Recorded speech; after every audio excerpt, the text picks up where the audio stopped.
Hello, my marvellous sausages! Are you just getting into Space Marines too? Are you finding that you're having your face kicked in wherever you turn? Well, here I'm going to give you loads of tips which are going to help you even the odds against those accursed Tyranids and give you a little bit of a hand up if you're just, well, you know, starting out. Now, melee combat in Space Marines is incredibly important, and you may not be aware, but when you go into your pause menu, you're going to get a list of available moves for that particular weapon that you've got equipped. So, for example, you can see here I got my light combo, so the little sword icon delineates like a quick attack. It's a light combo, so it's tap, tap, tap, tap, tap. And then you got the quick punch. Now, this is a heavy attack. That means there's a little broken shield there, so you can break through shields and blocks with this one. So you can hold down the X button to get that quick punch to pop out. Sometimes there's a mixture of the two, so you can see here I've got on the chainsaw, I've got like the front kick. This was really good, so just a quick tap of X for the light attack, and then hold down for X for another big boot in the face, which was excellent. Now, you do, of course, have to have practice with them. The whirl slash was really good because it was just tapping after a dive and holding down X, and it comes up with a big whirl blade, which was really good for kicking people's faces in when you're in a big melange. Or is that a blancmange? Anyway, get yourself familiar with the combos for the different weapons. It'll save you bacon. Now, here's something that's pretty obvious, however, I missed it in the actual tutorial at the beginning, and it took a while, and somebody told me then when I was streaming, oh, you just do this, and you can find your way where to go, because a lot of times I come into one of these open areas, and I had absolutely no idea where to go, particularly in the built-up city areas. However, some of my marvellous community pointed out to me that if I tap the select button, the reach icon appears there, look, on screen, and shows you exactly which way to go. I think I was about four missions deep by the time I figured this out. So when you get turned around, hit the select button, and there you go. That's your direction. The Tyranids love to poison you because that's the sort of people they are. They're toxic. Well, anyway, sometimes they leave these grenades on the floor, and they kind of look like green glowy barbed wire.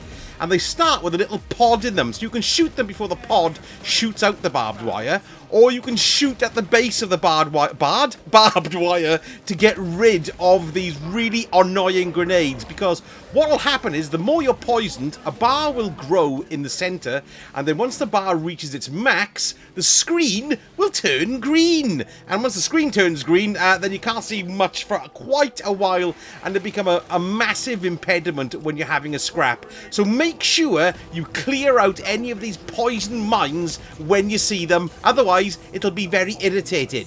Executions are one of the most important things in the game, and make sure you do them as much as possible. Now, you know when you get to execute something, look, they flash red like that, you can get up to them and click the execute button, in my case it's R3. And what that does is if your armor is low, that's the three white lines there underneath your health, you'll get a single recharge of armor for every execution that you make. So you want to make as many executions as possible because health is in such flux in this game. It drops down so fast and builds back up so much more quickly, and your armor protects your health level. So make sure you execute as much as you can. Now let me show you exactly what I mean with the armor. So let me see if I can take a bit of a kick in from something. Come on, somebody punch me face in. You here. Come on. Punch my face in. Oh, I've got to execute him now. Well, let me show you. I'll execute him and it'll fit. Oh, he's dead already. There we go. Got an execution there. We can grab that. And that's a little one. He'll give us 1 bar. There we go. So we've got an execution on this guy here. I've got 1 health bar and 1 armor bar, rather. Now that bigger guy should give us the 2 then. There we are. Lovely. Excellent stuff. String those executions is totally brilliant. But don't also forget that your armor will recharge on its own once you're out of battle for a short while. Here's a nice little thing to do. You see the smaller chaps? If you actually run at them, you squish them underfoot. It's hilarious. Cop this. Squish him. Squishity squish. Squishity squish. Squish you. Oh, he's died. Yeah, that's hilarious. You can just squash them like so much meat. Pop! And don't forget, if you trigger Titus's health regeneration ability, then that'll get your health back as well. Nice and easy. And you're going to notice, strategically dispersed through some of the missions, you've got these weapon pods. Now, what they kind of do is kind of suggest what sort of enemies you're going to have upcoming in the next area, which is very, very useful. But also, when you switch them out as well, it's going to give you ammo for the new weapon as well. But if you go into the similar kind of pods in operations, you don't get these type, you get a different type which looks like a computer terminal. So if you select the same loader that you've got, all your weapons will be reloaded with extra ammo stocks. You won't get ability stuff or grenades, but you'll get more ammo for your weapons, which is pretty cool. Or of course, if you change to a completely different loadout, you'll have full ammo on that as well. So always take advantage of these pods, because they give you a good idea of what's coming up, or if you're in the operations, you'll get some ammo back. Splendid. There are smashable crates that drop goodies for you hidden throughout the missions, or at least sometimes off on side paths. It can be quite difficult to see because they kind of don't look any different from other crates, you know, but they're always the same kind, these green khaki coloured ones that you can just smash up with your melee attack. However, if you're having trouble smashing them with your melee attack, you can also do a dodge jump into them and that'll smash them as well, and you'll pick stuff up. If you're doing it in the operations missions, they will also drop armor for you too, which will add on an extra armor slot, which is temporary, but really does give you a nice armor boost. So it's well worth attacking and grabbing these crates. The Melta family of weapons is great to pick up because you do have a couple of versions. Now this is the Melta rifle, which is a close range flamethrower, and it's as much fun as it sounds. This one goes in the primary slot though, okay? So you can just see how we can dish lovely dirt to all those gittage there. Very, very handy close-up weapon, because close-up combat's a big deal in this game. The other Melta weapon, we've got this one here, is called the Multi-Melta. Now this is a heavy weapon that you basically is expendable, so once you've used it, it gets discarded. But watch this now, it's quite a good one, yes. Look at it wallop. It's quite slow on the old recharge, but look at that. It certainly is excellent. Already executing that guy there. So this is probably the most powerful thing of the Melta family, and it is very good to use indeed. Yes, love it. Now, one of the more powerful grenades, or rather the most powerful grenade, is part of the Melta family, and it's the Melta bomb here. It's a bit more of a fiddle to use, however, because you have to place it down when you're using it, and then detonate as well. So I'll just plop it down here, like there we are. And then once you leave it there, you can detonate it to kill a git, look like this. Detonate, there we are, boom. So it's pretty goddamn powerful, but it's a bit of a fiddle to set up. It's always worth having a little explore outside of the main area that you need to go. So you can see here we need to go to the left. But it's worth coming to these little dead ends here, because you will find various bits and bobs, like you've got a heavy bolt pistol hanging around there. But if we go up to the top here, let's have a little look. Oh, look, you've got a stash of crates here. Always worth coming and have a look. Smashing them up, you can get some grenades to refill, or some even ammo, or even some of those medical things. So yes, make sure you have a bit of an explore to find extra bits and bobs, because it's also possible to find weapons hanging around the place, and something as cool as this. Look, this was a cracking bit of luck here while I was showing you this. I've got a power sword there, so you can change your melee weapon if you want to, but you've also got a Guardian Relic. Now the Guardian Relic is what you use to self-revive. You don't have to wait for a teammate to come and revive you. So looking around off the beaten track is how you find these things, these Guardian Relics. So make sure you do that, and that can be very useful and save your bacon in a kick-in situation. You can self-repair, yes. Now your health bar has its own mechanics. I'm running away because I want to show you. You can see, look, when you're being attacked, your health bar drops, but it leaves behind like a little shadow of itself, a white bar. And you can retrieve that amount of health by killing straight away, look, and it goes straight back up, which is very useful to keep your health energy up. It's a constant juggle between your health and your armor in this game, so I would keep an eye on that, but make sure you give your kills in quick so you can get that, well, as much of your health recovered as possible. Like, not there, quick, quick, quick, quick, there we are. I've got a bit of it back, but it does, well, it shrinks really, really fast, so be aware of that, yes. Now, the only other way to regain health is either by using your Medicaid packs or by using Titus's ability. This is only in the campaign, of course. So once you activate his ability, then each kill you get will restore your health. But it's best to do that when you're surrounded by, well, lots of, well, hordes of enemies, really, because the big ones are only one kill. So, you know, make sure you activate this when you need to. Let me see if I can just show you, but of course you already know, but let me show you anyway. Right, so we've got a nice horde here. I'll activate my ability, and you can see on the kills, I'll be getting loads of health back incredibly quickly. It doesn't last that long, though, and it takes a while to recharge as well, so use it wisely in amongst lots of turnips. You can see I've received a mortal wound there. Now, that happens when you're playing on the normal level after you've been killed twice. So you can see there next to my health bar, I've now got a skeleton with a line through it. So that means the next time I get incapacitated, it'll be death for me, and I'll have to go back to another checkpoint. So that can be a bit of a git, but no worries, because the checkpoints usually don't go back too far. But still, it's well worth knowing that once you see that broken skull there, it's poo your pants time. Now, if you use a stim pack, it does get rid of that mortal wound.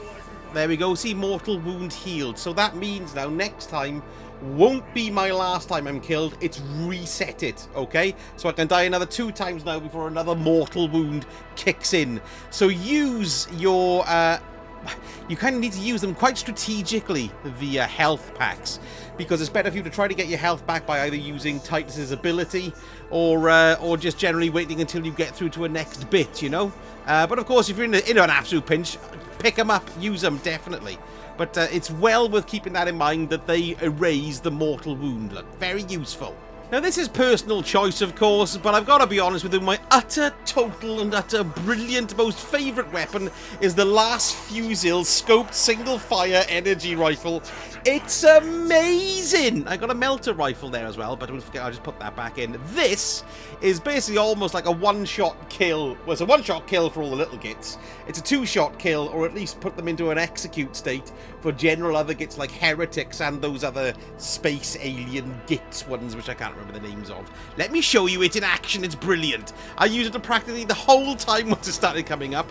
But of course, it's only available here on the pod racks. I couldn't get it as part of my loadout in the beginning, so it's like a kind of like a special weapon, really. So here we go. There's a heretic, look, and there we are, straight into execute state. Look, isn't that lovely? Up yours, mate. I love this rifle. It's brilliant. Particularly handy for long range. What with it being a sniper, it's got an extra zoom on it as well. Headshot will do the execute easy, you see. Missed. And another one. There we are. See, he's executing them all. Look, it's hilarious. Look at them all. What's good as well is you can replenish it from the ammo box too. So it's not like a heavy weapon. It's one of the weapons you can carry around. It's your secondary or your primary. I don't know. Yeah, it's your primary. Yes, that's what it is. Yes.